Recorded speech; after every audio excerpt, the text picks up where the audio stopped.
salah satu ini kalkoiba ajaku kotobun wakalmu kotoba. Ustadz Abdul Somad merupakan seorang pendakwah dan ulama Indonesia yang sering menjelaskan kajian agama Islam, khususnya kajian terkait ilmu hadis dan ilmu fikih. Dia dikenal oleh berbagai kalangan masyarakat karena dakwah yang disampaikannya lugas dan mudah dicerna. Selain itu, sosok yang bergelar Datuk Seri Ulama Setia Negara ini juga aktif membahas isu-isu nasionalisme dan berbagai masalah lainnya yang terjadi di tanah air. Riwayat hidup Ustadz Abdul Somad. Ustadz yang sering dipanggil dengan Ustadz Abdul Somad ini atau UAS merupakan keturunan suku Batak dan Melayu. Ayahnya memiliki darah Batak, sedangkan ibunya berdarah Melayu. Dia merupakan putra dari pasangan Lobayuddin dan Rohana. Garis keturunannya dari pihak ibu bersambung kepada Syekh Abdurrahman atau dijuluki Tuan Syekh Silau Laut I. Tuan Syekh Silau Laut I adalah seorang ulama sufi beraliran Tarekat Syatariyah, kelahiran Rau Batubara. Dia merupakan keturunan perantau Minangkabau yang moyangnya berasal dari Mudik Tampang Rau Pasaman. Ustadz Abdul Somad lahir di kampung yang bernama Silo Lama Asahan, Sumatera Utara pada 18 Mei 1977. Dia lahir di lingkungan yang agamis yang membentuknya menjadi seorang yang taat sejak masih belia. Sedari kecil dia sudah memiliki keinginan besar untuk menuntut ilmu. Setiap hari dia meminta kepada ibunya agar dimasukkan ke sekolah, padahal usianya belum cukup untuk mendaftar di sekolah dasar.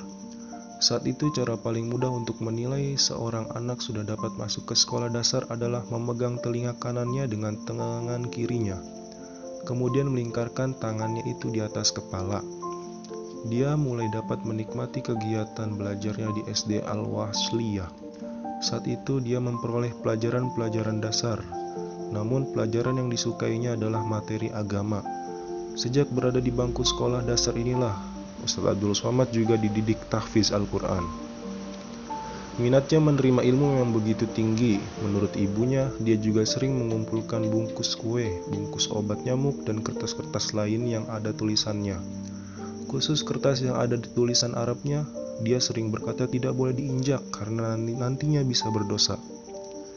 Tamat dari SD Al-Wasliyah, Medan pada 1990, dia melanjutkan pendidikannya ke Madrasah Sanawiyah Muallimin Al-Wasliyah yang juga berada di Medan. Setelah lulus pada 1993, dia melanjutkan pendidikan ke pesantren Darul Arofah, Deli Serdang, Sumatera Utara selama 1 tahun. Dia mengenal bahasa Arab lebih jauh di pesantren ini, terutama muhaddasah. Dikarenakan adanya aturan di pesantren yang mengharuskannya menggunakan bahasa Arab dalam percakapan sehari-hari, Ustadz Abdul Somad mau tidak mau harus menaatinya. Awalnya dia memang merasa kesulitan karena sehari-hari menggunakan bahasa Melayu dan Indonesia. Namun lama-kelamaan dia mulai dapat beradaptasi menggunakan bahasa Arab di lingkungan pesantren. Pesantren Darul Falah resmi didirikan pada 8 Mei 1986. Namun sebelumnya telah dilakukan peletakan batu pertama sebagai awal pembangunan pesantren pada 1985 oleh Haji Amrullah Nagalubis dan beberapa alumni dari pesantren Gontor. Pada 1994, Ustadz Abdul Somad pindah ke Riau untuk melanjutkan pendidikan di Madrasah Aliyah Nurul Falah, Air Molek, Indragiri, Hulu, Riau, dan menyelesaikannya pada tahun 1996. Tahun-tahun berikutnya antara 1996 sampai 1998, dia sempat berkuliah di UIN Sultan Syarif Kasim Riau. Pada 1998, ketika pemerintah Mesir membuka beasiswa kepada 100 orang Indonesia untuk belajar di Universitas Al-Azhar, dia pun ikut tes dan menjadi salah satu dari 100 orang yang berhak menerima beasiswa. Dia kemudian akhirnya memilih untuk melanjutkan pendidikannya di Universitas Al-Azhar Kairo dan berhasil mendapatkan gelar LC-nya dalam waktu 3 tahun 10 bulan pada pertengahan tahun 2002. Pendidikan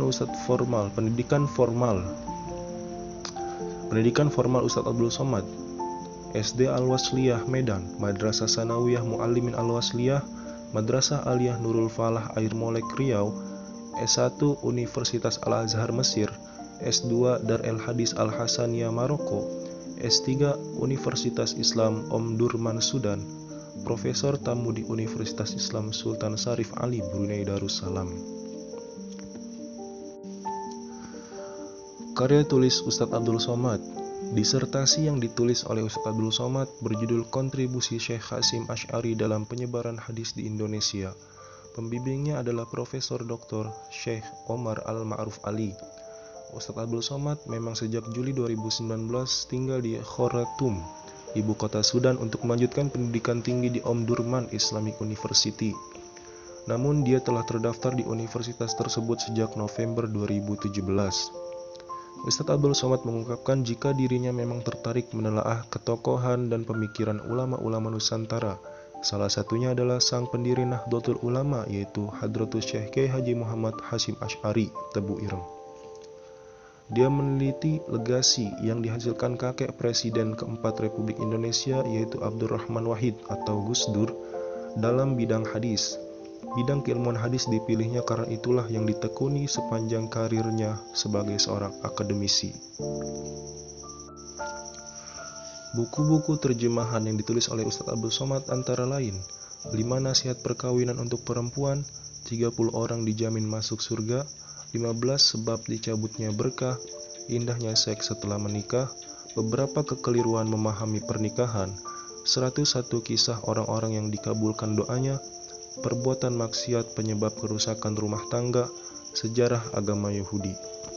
Ustadz Abdul Somad telah menuliskan beberapa buku yang menjadi bestseller atau terlaris, antara lain 15 Sebab Dicabutnya Berkah, 30 Fatwa Seputar Ramadan, 30 Mutiara Ramadan, 32 Naskah Khotbah, 33 Tanya Jawab Seputar Kurban, 35 Kisah Saat Maut Menjemput, 37 Masalah Populer, 40 Hadis Zikir dan Doa Menurut Sunnah, 77 Tanya Jawab Seputar Sholat, 99 Pertanyaan Seputar Sholat, Amalan yang Paling Dicintai Allah, Metode Takhrij Hadis, Semua Ada Saatnya, Tanya Jawab Seputar Tauhid, Akhlak, Sholat, Puasa, Zakat, Haji, Kredit Riba dan Fatwa Milenial lainnya, dan Ustadz Abdul Somad menjawab. Sebagai seorang ulama yang memiliki latar belakang pendidikan Islam tradisional dan akses ke sumber kitab-kitab klasik, Ustadz Abdul Somad mampu bertahan dan beradaptasi dengan kehadiran media baru. Dia memperoleh popularitas sebagai ulama berkat keterlibatannya dengan media baru. Seperti halnya ulama-ulama pada umumnya, dia juga sering menghadiri sejumlah undangan mulai dari khutbah Jumat, acara peringatan Hari Besar Islam, diskusi keislaman, seminar, sampai acara tabligh akbar. Belakangan pada akhir 2011-an dia aktif mengunggah video ceramahnya ke YouTube hingga menjadi ulama populer pada saat ini. Semua yang ditampilkannya di ruang daring adalah hasil pengambilan gambar dan video ceramahnya di ruang luring, namun yang menjadi perbedaan adalah media yang mengemasnya. Ceramahnya di ruang luring hanya dapat dinikmati oleh audiensnya yang hadir secara langsung dalam acara dakwah. Sedangkan ceramahnya di ruang daring dapat menyebar secara luas dan melintasi batas-batas geografis, agama, budaya, dan usia. Bahkan YouTube official Ustadz Abdul Somad memiliki penghasilan sebulan sebesar 400 juta, tetapi beliau mengklaim bahwa semuanya hasil dari YouTube tidak diambil sama sekali oleh beliau, kata Ustadz Abdul Somad.